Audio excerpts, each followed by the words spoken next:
Welcome back to another episode of High Ticket Woman. I'm Debbie Cottle. And today in the Experts Corner, we are welcoming Kim Patton. Kim is an adoptive and foster mom living in North Carolina, and she's also the author of two books, and she's got a third pending, and it's going to be released next year. She's also the host of the podcast Book Therapy. I think she probably loves to read as much as I do. Kim is passionate about encouraging moms to depend on God as they take care of themselves and others. Kim, welcome to the High Ticket Woman. Thank you. It's such a privilege to be here.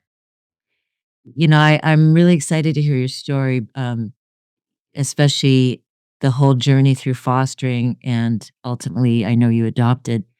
Because I walked that journey a little bit. I didn't do fostering, but my former husband and I actually did try to adopt. We weren't successful, but you clearly were.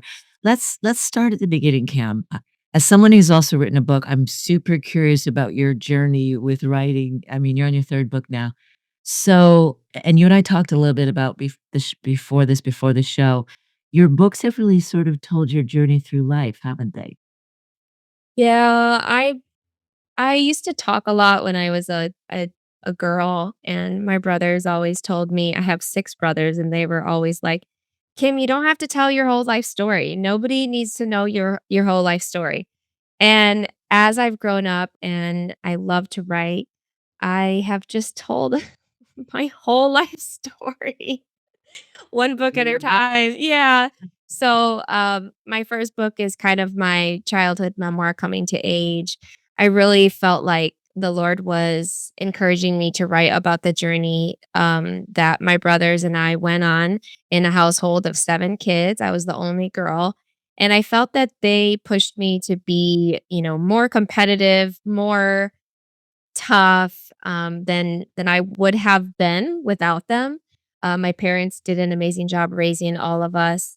It was a very strict environment, but a very loving environment. I do love to read, and I read a lot of memoir, and the more I read, the more I realize how blessed I was to grow up in a home where both of my parents loved me. They told me they loved me every single day. They would pray over me before I walked out the door to go up to the bus stop. And that's just a strength and a faithfulness that is very, very rare. Um, our family is not perfect. We have had plenty of tussles, even to this day. But my brothers are some of my favorite people in the whole world. They make me laugh. They've always made me laugh. And I just felt privileged to be their sister, even though they were really hard on me. So that's kind of the first book, just talking about how it takes years to make faith your choice.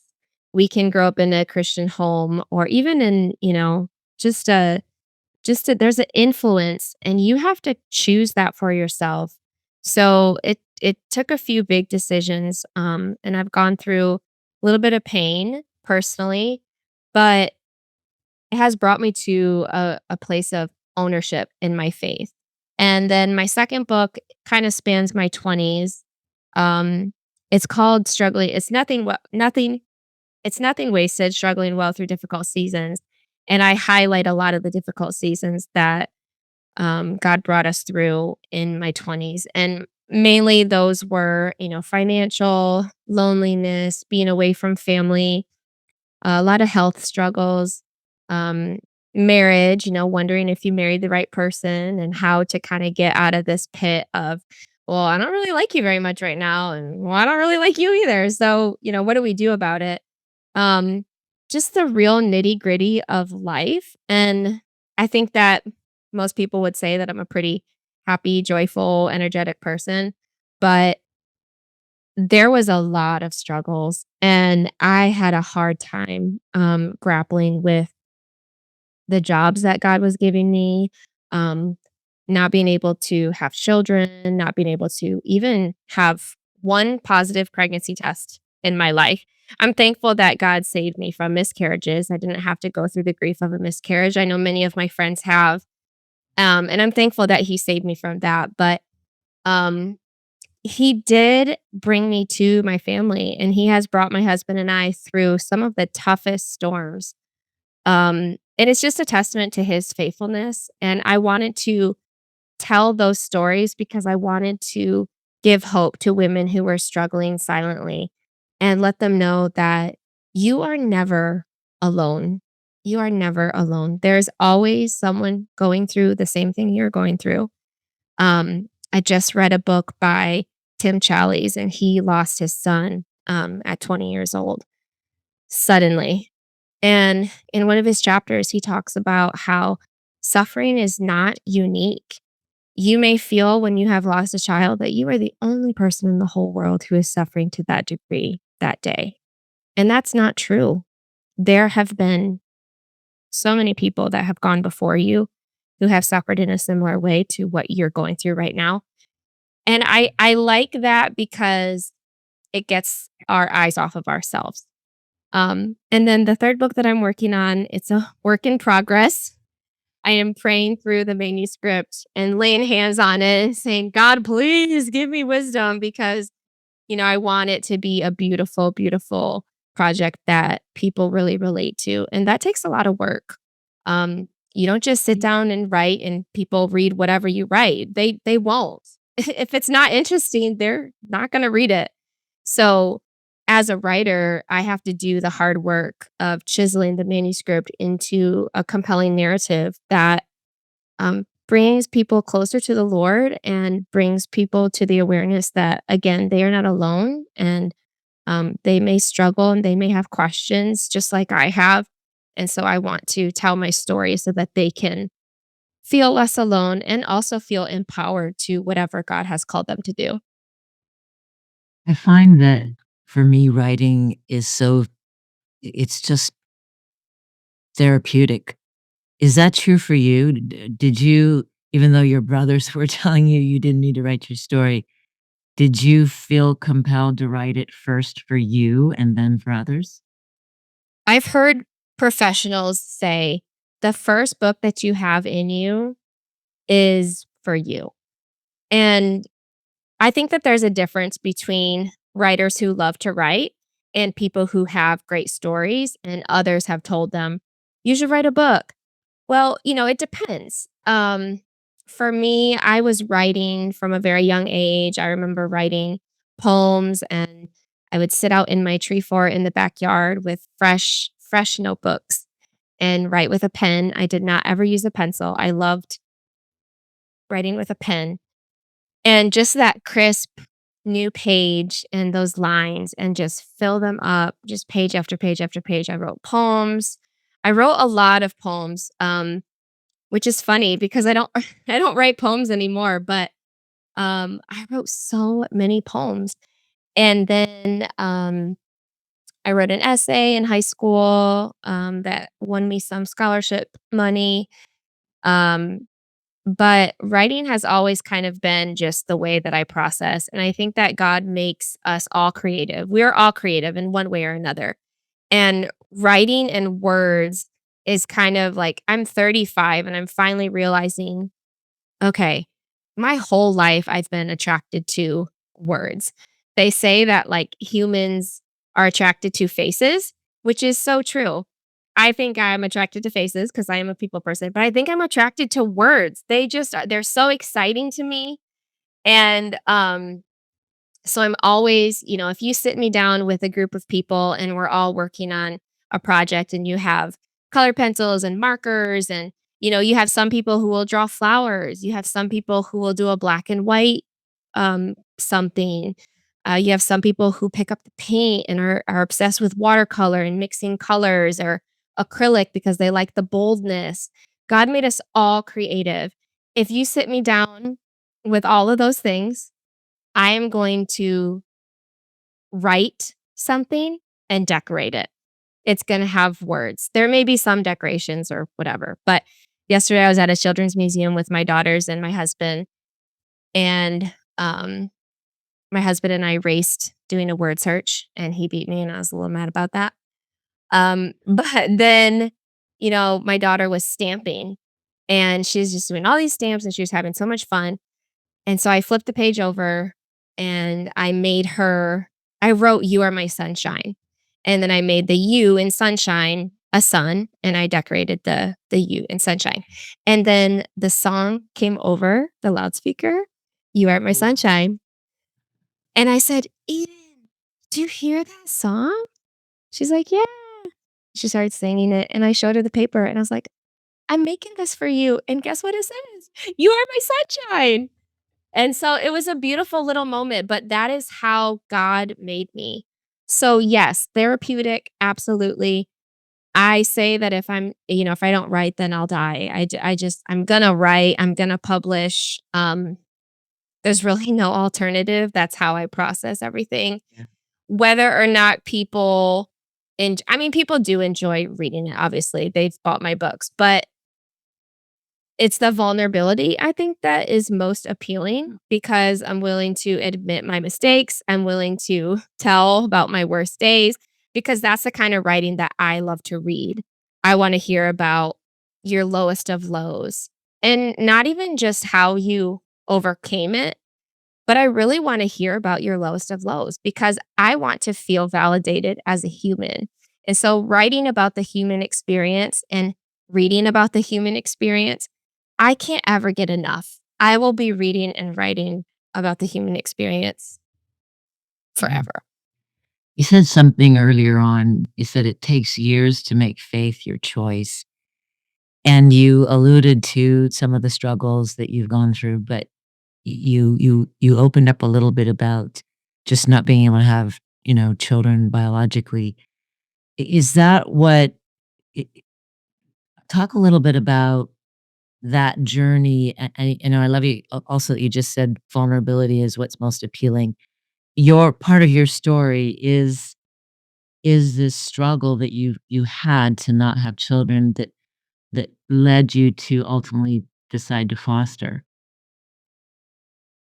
For women who long to have a family of their own, not being able to bear a child, not being able to get pregnant, not being able to hold a pregnancy, because I know many who can get pregnant, but they've gone through many losses. Their body cannot sustain the pregnancy longer than 8 or 12 weeks.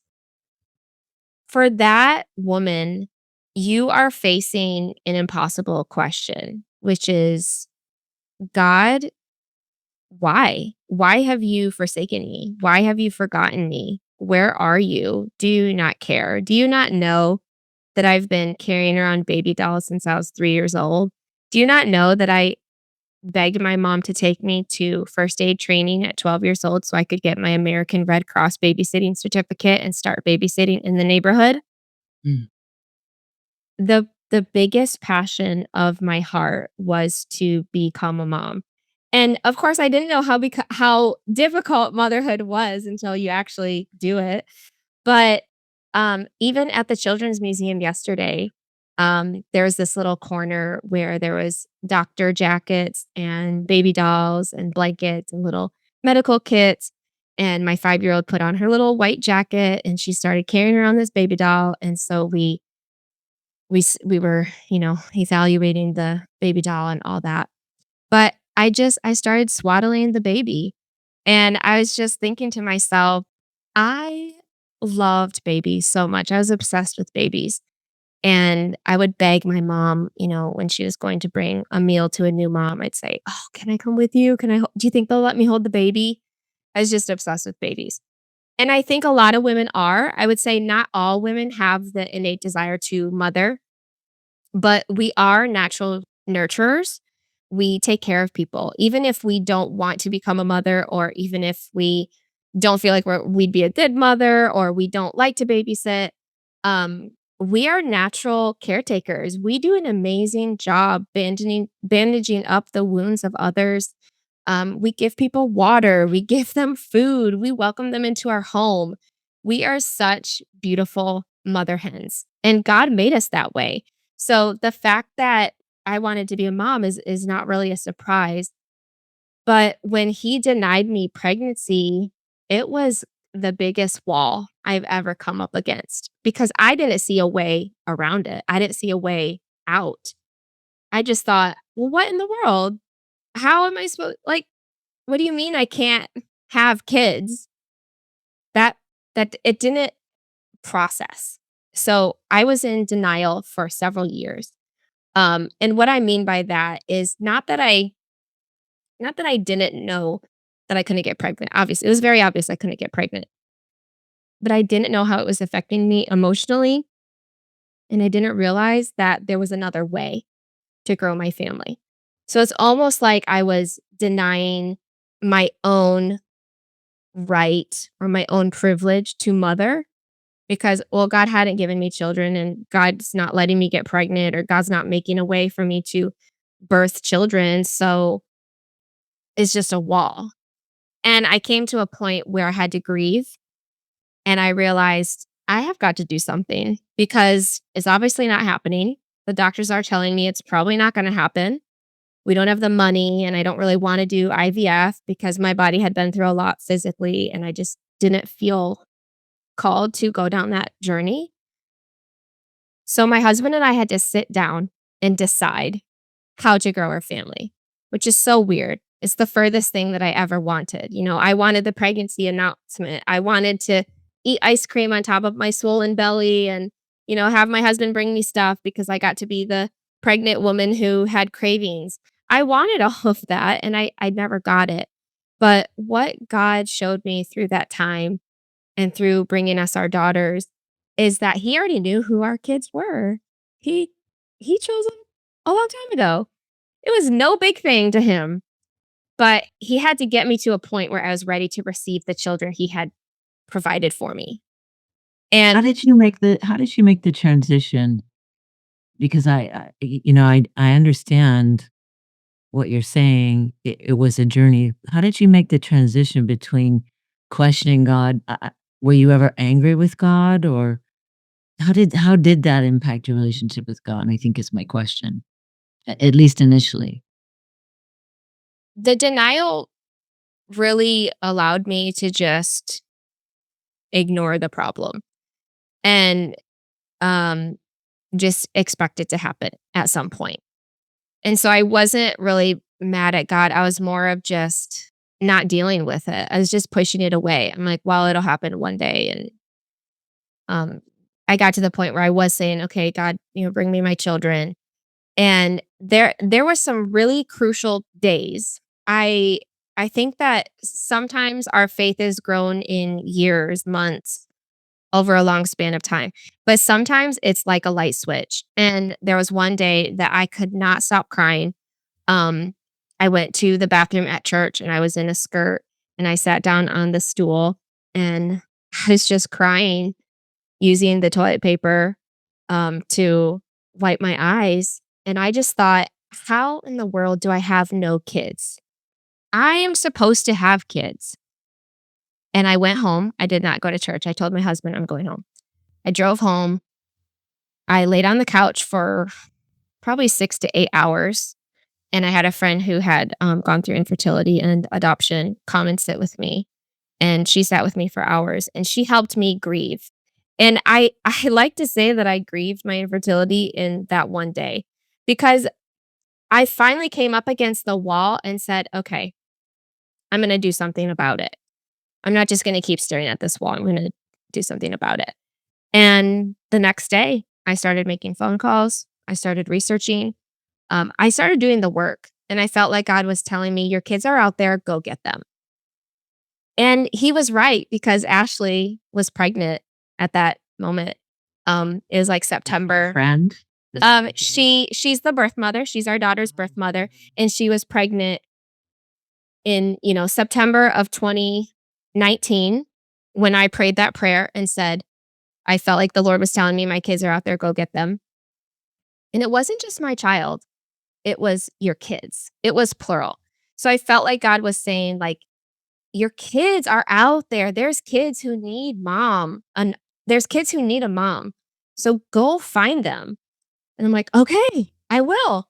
So I just started looking and my husband and we bothered everybody. We knocked on so many doors, we called so many people, we sent emails.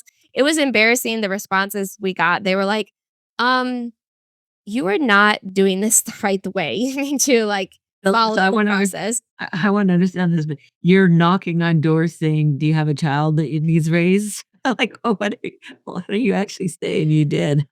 I mean, it sounds bad, but basically, we were living in Florida and we Googled every adoption agency, every, foster care agency, and, who who were connected to serving children, but also we avoided the adoption agencies that we knew required, like, commitment and down payments or whatever to be committed to that agency to secure a child. We, um we were just trying to figure out how we could get connected to lawyers and people who may come across a situation with a birth mother who needed a family, and we had our home study done, so we got our home study completed, and we were offered probably 10 to 15 different opportunities to adopt within just a couple of months, and then, none of those worked out, and then finally, our, um, our daughter's birth mother chose us, and she only had, like, 3 adoption profiles to choose from, and most of the people we talked to had, like, 10 or 15 adoption profiles to choose from. So, it was pretty cool how God led us to Ashley, and we're in an open relationship, so we go and visit her every year, and she got pregnant again, and so we adopted, um, our daughter's biological sister from her, and it's a beautiful, complicated relationship, but we love her so much. She's the best. She's so funny, and I see her in my daughters every day. My daughters have her eyes, her eyebrows. My oldest will make a certain face, and I'll say, "Oh my word, that is so Ashley." It's so cool to be, one big happy family, even though she's not here and we don't see her all the time. It is it is like the gospel, I feel like, because we are honoring her and we are thankful because she brought me my family. And so I'm always going to, as long as it's a safe situation, I do believe that open adoption is healthiest for everybody, but it's not easy and it is a little bit of navigating. Um I wanna come back to that because I think I don't know how common it is now to do open adoption, but, you know, most of us are familiar with the closed adoption process, not this. But before you adopted, you fostered, correct? We thought about fostering, but if we would have done fostering, um, it would have been to adopt. And so in Florida, it was kind of tricky. I thought there was a foster to adopt program, but when you contact them, and I was treated very badly. They were very rude. They were like, there's really no foster to adopt. We have children who are their parental rights have been terminated, and so they're able to be adopted, but it's not as smooth as I thought that it was going to be. And I told my husband, I can't foster without the idea of permanence because I want to become a mother permanently. And so I would have a very hard time. I was honest with myself and I knew that I wanted a baby, first of all. And if I couldn't have a baby, I wanted to be a mother permanently to children. So fostering didn't really fit in that kind of. I didn't want to bring children into my home and then, you know, um, not be able to serve them where they were, which is reunification with the parents or walking down the road to adoption. So I just wasn't sure what to do. But my husband really wanted to adopt a sibling group. And so we did talk about it and we did pray about it. Um, and we considered it. But then we were also applying for all of these birth mother situations, hoping to be able to adopt a baby as well. Um, and financially, we thought, okay, we can afford to adopt through foster care because it's much lower cost, but we can't really afford to adopt a baby. It's a much higher cost. But if you adopt through a lawyer and you're not involved in an adoption agency, it's a lower cost. So we were trying to figure out what we could do financially, and we ended up selling our house in order to afford the infant adoption. And then when we were able to adopt our second daughter, we sold another house in order to pay for that second adoption. So it did work out, but it wasn't really we didn't really have a plan. And that's where the So you never actually went through the fostering system. You never actually took any children foster children into your home prior not to adoption. before right. We went to the foster care classes. We went to the, orientation because we were seeking to adopt through the foster care system. But what happened, this was early 2020, and they could not get me scheduled for foster care classes. I don't know what the deal was, but it was strange because Kevin and I were trying to move forward, right? Like, we were trying to do what we felt like we could do, and so we had to fill out all the paperwork for foster care, and we were gonna send that off, and they just did not communicate, and I called them, and so that path was not really happening, but then all of the birth mother situations that we were submitting to, we had really good communication with a lot of people, and, um, it was great because it gave us, like, a lot of hope, that we could potentially be able to adopt a baby, and I was very excited about that. I was also aware that, it might not happen, so I had to keep my hope close to my chest because I didn't want it to, be too overwhelming to where I would be let down again. And I write for this organization called Waiting and Hope Infertility Ministry, and they are incredible, and they come alongside women who are facing infertility and waiting for God to, either grow their family or give them a different path. And it's hard. It is the hardest situation as a woman when you want a child to not have an answer. But that ministry, it helps me process through some of the grief that maybe is still in my heart, and I think will always be there, because I get to encourage other women who are walking that same path. Would you share, if you're willing, just a little bit about the experience when you held your first adopted daughter in your arms, that moment? I mean, it was like the culmination of everything that you had gone through to finally be a mom. And your smile, and for those who are listening, big smile on her face right now. Um, so we got the call in the middle of the night. It was a Thursday night, Friday morning. And we drove to the hospital an hour away. It was cold, and we went into the hospital room, and Ashley was there.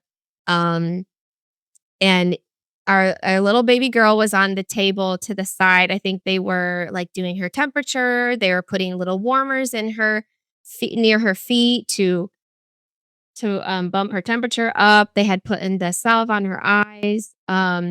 She was sleeping, and I think she woke up when they were kind of poking her arms and stuff. But the nurses were just doing their thing, and I remember going up to Ashley, and and I just was like, "You did it. I'm so proud of you. Look at you. You birthed a baby." And she was like, "Go see her." And I was like, "Okay, okay." So Kevin and I walked over to see her. And so that was like 3 in the morning. I think we got there at 2:20, or no, she was born at 2:20. We got there about 3:15ish. And, so Kevin and I just sat on the little couch while Ashley slept, um, and we just took turns holding her and taking pictures. And I remember being astounded by, like, her hairline. She had a ton of hair, and Ashley has a ton of hair. Ashley has super thick hair. So both of my girls have super thick hair, and they get it from Ashley. But her hairline was just like she still has the exact same little hairline right in the upper left-hand corner of her forehead that still looks to me exactly the same as it did that first 5 minutes that I met her. And when I see her face and when I hold her and when she's 5 now, so I don't really hold her like a baby, but I do hold her like a baby sometimes because, it's just they're so, like, delicious, I just wanna eat them.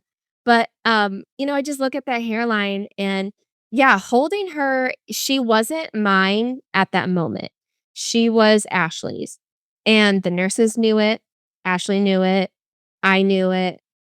My heart was still in protective mode. Um, I made my husband take pictures of me holding her because and I was wearing this shirt. Actually, now that I think of it, I was wearing Wow. I was wearing this shirt, because I needed, like, a button down so that I could let her, be on my skin. So, Yes. I had this button down shirt, like, laid out, like, for the night that we got to meet her so that I could let her, be on my skin. And, she just slept all night. We switched rooms, Ashley switched rooms, and so the nurses did not treat us very well because we were not the parents.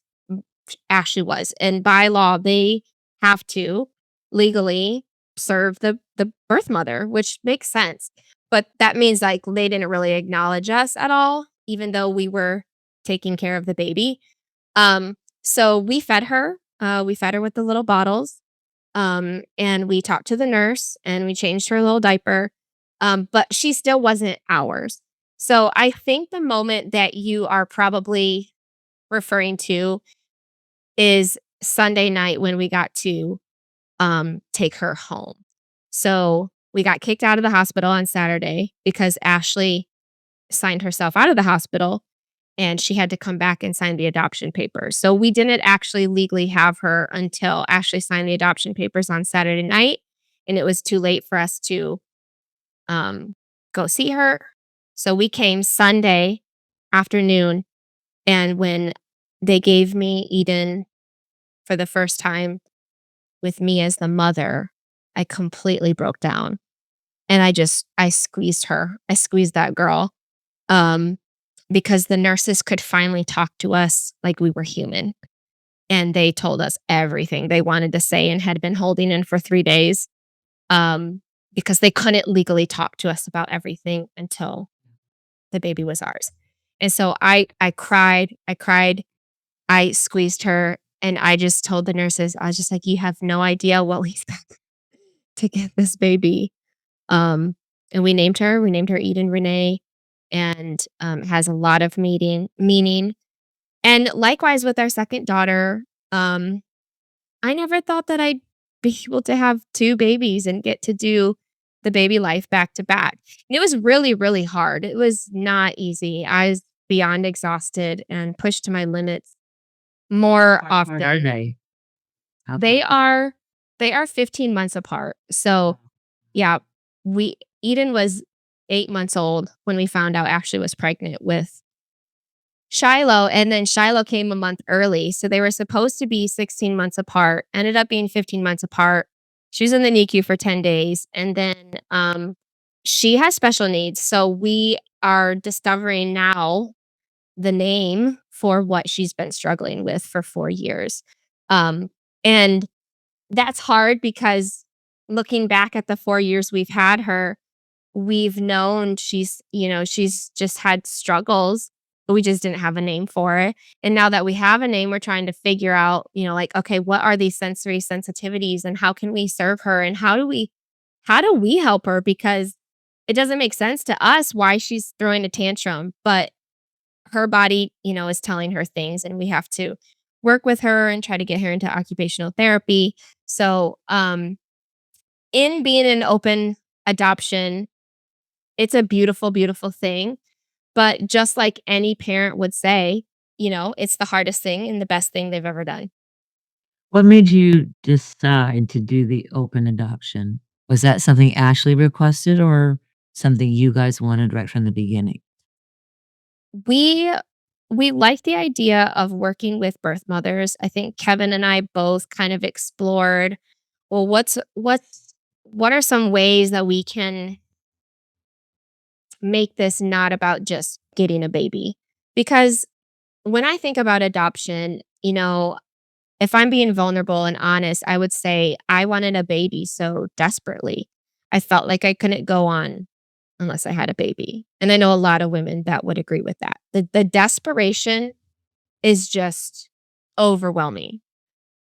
But adoption is about the child. So what is best for the child? Yes, I got my baby. I got 2 babies. That's a miracle. God gave me more than I asked for. He blessed me with 2 years of caring for newborns. That is the best gift he could have given me because I needed that. I needed my cup to be overflowing in the baby life, and he gave that to me, and that's a gift. But it's about my daughters, and the reality is that my daughters have a loss. When they were born, they were separated from the voice that they've been hearing for 9 months. They're separated from the vibrations, her heartbeat, the connection that they had with this body, and that's their birth mother. And so I have to honor I feel called to honor the person who gave them life because she gave them life. That was her choice. She chose adoption. I have to honor my daughters and their future by providing them access to the woman who gave them life. And it's already beginning to weigh on Eden in just the tiniest ways. For the first time this spring when we went to Florida, I feel like my younger daughter had the clue of who Ashley was. And you know what they did? They they recognized my husband and I, our intent and our um perspective on who Ashley is and what she means to our family. And they went off with Ashley down to the pond. They held her hand, they talked to her, they threw sticks in the pond together, and they walked back. And it's like I could see through Eden's face that she was at the same time proud and happy and secure, while also a little bit in pain, a little bit hurting, a little bit not fully on board. And I think it's just this reconciliation of I'm with the woman who gave me life and who my parents have chosen to honor. And so I want to honor my parents by honoring my birth mother. But at the same time, she tells me she wish she grew in my belly. And it's like she she loves me, Knows. She but she knows. knows. Yes, she knows. Yeah, I can see why you would say the whole thing is can be a little bit messy because you're also dealing with the birth mom. I mean, you love her. She's an extension of the girls that you have, but you don't have control over her choices or her personality or how. What are some of the biggest challenges that you faced in having an open adoption? The worst part was before we really got to know each other because she didn't know us and she didn't trust us and she, just struggled to be honest because, As before you had Aiden or after? Right. when she was pregnant with Eden and then also when she was pregnant with Shiloh, because it pretty much happened within the same year. Yeah. We only knew her February of 2020, and by October, she was already pregnant with Shiloh. So basically, all of 2020, we were still just getting to know her, Yeah. and then she gave birth in May of 2021. Um, that was challenging because she she didn't know us. We were still getting to know her, and I think that when people are in desperate situations, financially and personally, um, they are in survival mode. So I think there was some conversations and some requests that just showed us that, she might be trying to take advantage of the situation because her body is looking to get ahead and survive. And so it's like we couldn't really blame her for what she was asking. And I don't want to get into the details of it because it is our family history. Um, but I will say after both adoptions, we have had such incredible relationship. She is so funny. She is just like she's sassy and sarcastic and she'll try to sing to the girls. We don't really talk on the phone very often. But once in a while, she'll try to sing them a song and then she'll just laugh at herself because she's so, such a bad singer and it's precious and I want to overdo it with love. And I probably do overdo it, to be honest. I probably just, like, am syrupy and just pour on the love because I can't help it. But obviously, yeah, don't put us all in a house together because that would not go well. But long distance, we're Which you good. clearly have a giant heart that is able to encompass, Ashley into this family that have created for yourself. As we get closer to the end here, I really wanna sort of come back to your relationship with God and, obviously, you've been on a spiritual journey through all of this. What have you learned about God, and how has all of this brought you closer to God through the struggles of your 20s and the infertility issues and then finding Ashley and now your girls are what, 3 and 5? I have, yeah, 5 and 4. She just turned 4. 4, okay. What has how has your relationship with God matured through this whole process?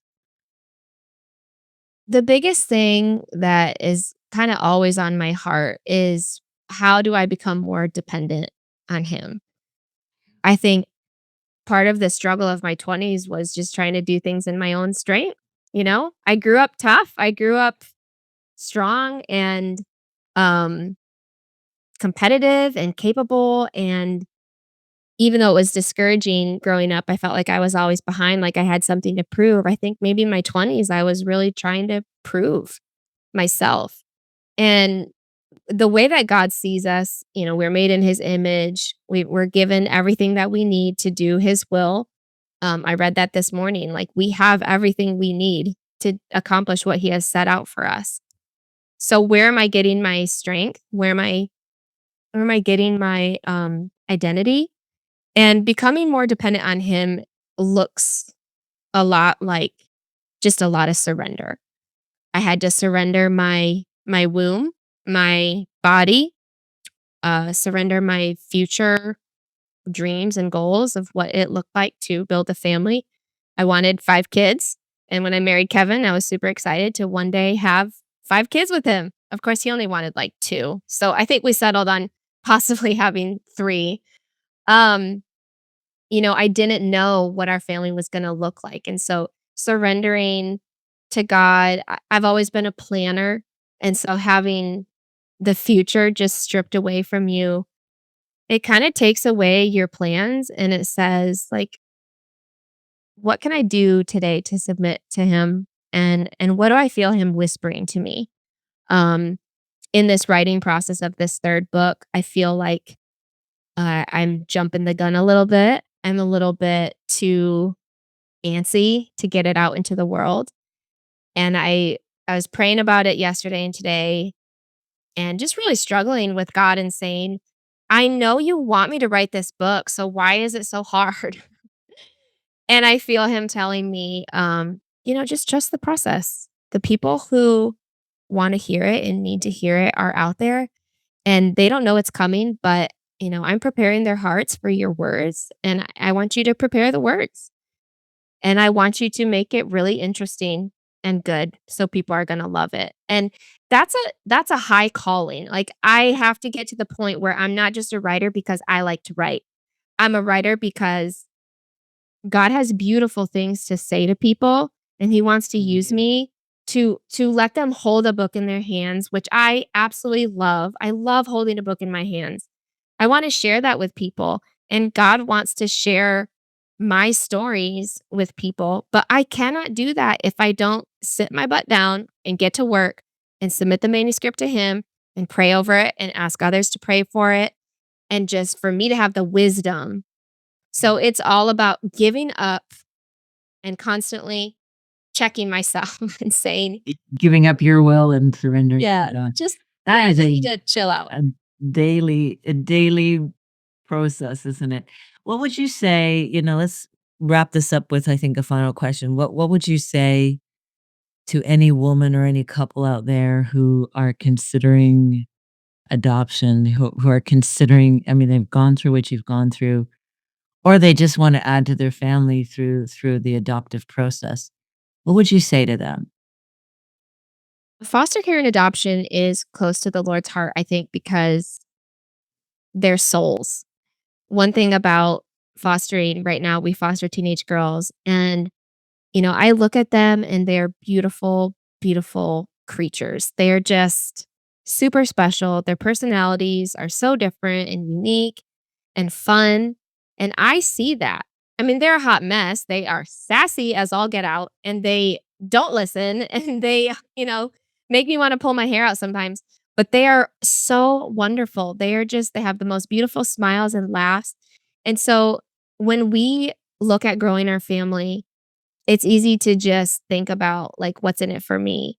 But, I have a friend right now who's going through a very painful adoption failure, and, she so desperately wanted that baby for her family, but at the same time, she has the gospel in mind. She knows that that birth mother was not ready for an adoption plan, and she's relinquishing her control and saying, "Okay, God, your will, not mine.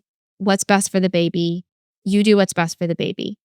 And likewise with foster care and adoption, it's hard to get our minds off of what we want for our family and really think about the kids. Well, what do they need? What sort of stable environment would help them grow? Where are they at in school? How can we help them get in the best learning environment where they're not falling behind? I have a foster kid with she had, I think, 90 absences, this year in school, and so she has to go to summer school to make up for those absences so that she can pass the grade. I'm here to support her, whatever she needs to do to be able to pass her grade so that she doesn't fall behind. It's a privilege to work with kids, it's a privilege that God gave me my babies, but at the same time, my daughter with special needs, I have to take myself out of that picture and say, "What does she need?" It's not about her throwing a tantrum to make me feel like a bad mom or feel so out of control that I just wanna run and jump off a cliff. It's about her feeling so out of control that she can't do anything but throw a tantrum because she doesn't know how to process through what her body is telling her right now. So, really sacrificing my comfort in order to meet the child where she is and problem solve to get our family to the point where we are looking for her best interest. Um, I think a lot of families look at a child who's out of control and just think it's a discipline issue. But with children who have come from hard places or have experienced trauma, whether it's in the womb or as a child, their brain actually works differently, and we have to be sensitive to what they need, but figuring that out is the hardest thing in the whole world. So, to couples and families who are considering foster care and adoption, I would say for me, the biggest roadblock was just thinking like, "I can't do that. I There's no way I can do that." And God calling me from, my inability to giving me his strength, his ability, giving me a husband who leads us well and has paved the way for us to be able to even do foster care and adoption. Um, and everything needs to be bathed in prayer. Just pray until you kidding. Bathed in prayer. Yes. Just drown yourself in prayer because that is the only thing that really helps us become dependent on God, is just saying like, "God, help me." I mean, Psalms are all about crying out. Crying out. Like, we can do that. We can cry out to God, and he meets us where we are and helps us get to that next step. You have many beautiful years ahead raising these girls. Just curious, is there a 3rd child in your future, do you think? Um, I I'm falling in love with, foster teenagers, so teenage foster girls. I don't know how to say that, in a nice way, but I love teenagers, and I kind of, I have this dream of like, "Oh, let's just adopt one and go live our little family where I have a teenager and my babies." But I feel God telling me that, this is a season where we are right now being able to foster teenage girls, and I would love to adopt um, through the foster care system one day. But I don't think it's anytime soon because we are really enjoying this season of fostering. It's really hard, but because we're raising our girls, it kind of fits in together because we have older teenagers and then we have our little girls, and the large age gap is really, it complements each other well.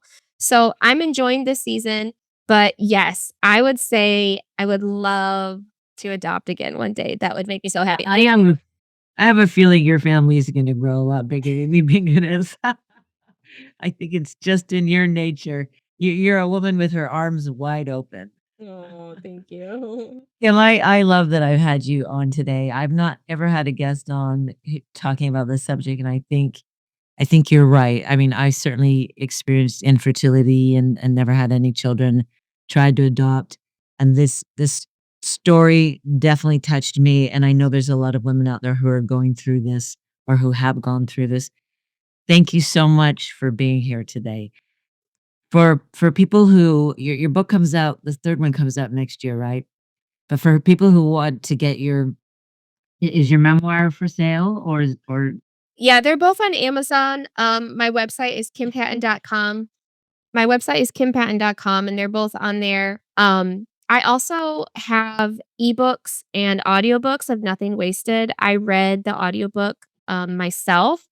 And so if you contact me via email, authorkimpatton@gmail.com, my assistant will be able to send over an ebook or an audiobook for free in exchange for a review on Goodreads or Amazon. Wow, that's So great. yeah, in preparation for my 3rd book hopefully coming out next year, I'm just, I would love to share Nothing Wasted for, if you're struggling through difficult seasons and you need a little bit of encouragement and you're willing to write a few sentences of a review whenever you finish it, just let me know and we'll be happy to send it over.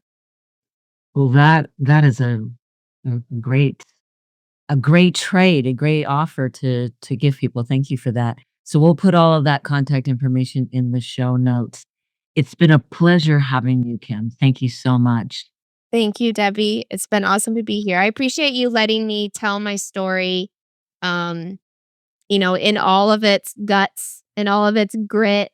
It's not easy to figure out what God has taught us, but when we really take it apart and think about how far we've come and um what God has given us, I think that that's really a healthy thing for us as Christians to reflect back on.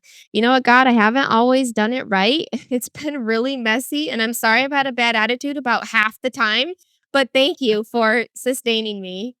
Only half? You're doing pretty good, Dave.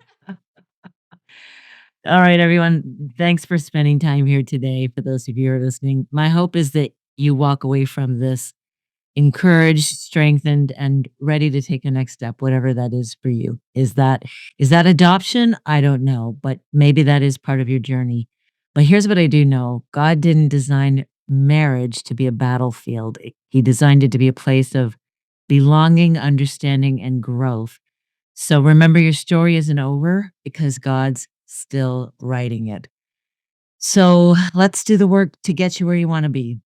Just reach out to Kim, get her book, reach out to me via my website, debbiecottle.com. And don't forget to subscribe and share this episode with a friend. Until next time, keep showing up, keep staying curious, and remember, healing is always possible. You don't have to be perfect, you just have to be teachable. Thank you, and I'll see you next week.